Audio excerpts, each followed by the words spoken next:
İndi çoxu deyir ki, məsəl üçün kafeni sıfırdan açmışam və ya hansı işi sıfırdan qurmuşam, noldan, mənfidən, borcdan.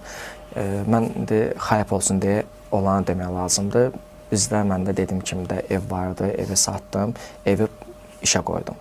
Yatırım elədim, işdə çox uğurlandı. 100 minlik qoyulan iş indi hal-hazırda milyondan daha dəyərlidir. Mənə deyirlər ki, ev niyə almırsan, artıq ev vaxtıdır almaq, ev al, maşını dəyiş.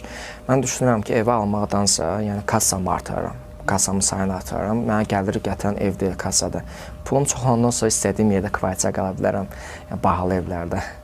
Yəni ev onsuz da hamısı burada qalacaq da. Amma emosiya ki qalacaq, emosiya yaşadığın yer. Risk düşünürəm ki, işini sevən insan risk edirsə sevdiyi bir yerə, o onun üçün xoşbəxtlikdir, onun üçün drive'dir. O uduzmağı fikirləşmir.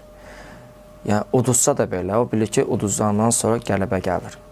Bütün qalib gələnlərin hamısı uduzublar. Uduzmaqdan qorxmaq lazım deyə düşünürəm. Sən bir gün uduzdunsa, sabah qalx, sabah qalibsənsən. İnatkarlıq, səbir və davamiyyət. Qonaqlara da biz deyirik. Nə vermək lazımdır? Diqqət, qayğı, sevgi, navaziş. Bu 4 dənə şey onlara və onlar davamlı sənin qonaqların olacaq.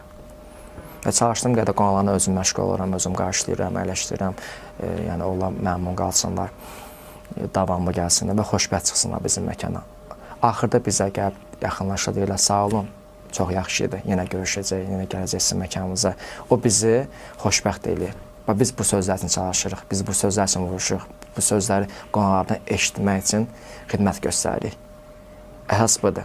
Təbii ki, maddi olmalıdır ki, biz bu işləri görə bilək. Amma yəni bu da olmalıdır. Tək sən pul, o bir yerə qədər gedəcəksən də. Amma sevgi də varsa, sənin təbiəti və daxili dünyaya uyğun yerdə çalışırsansa və bunlar ikisi bir arada güclü olacaq.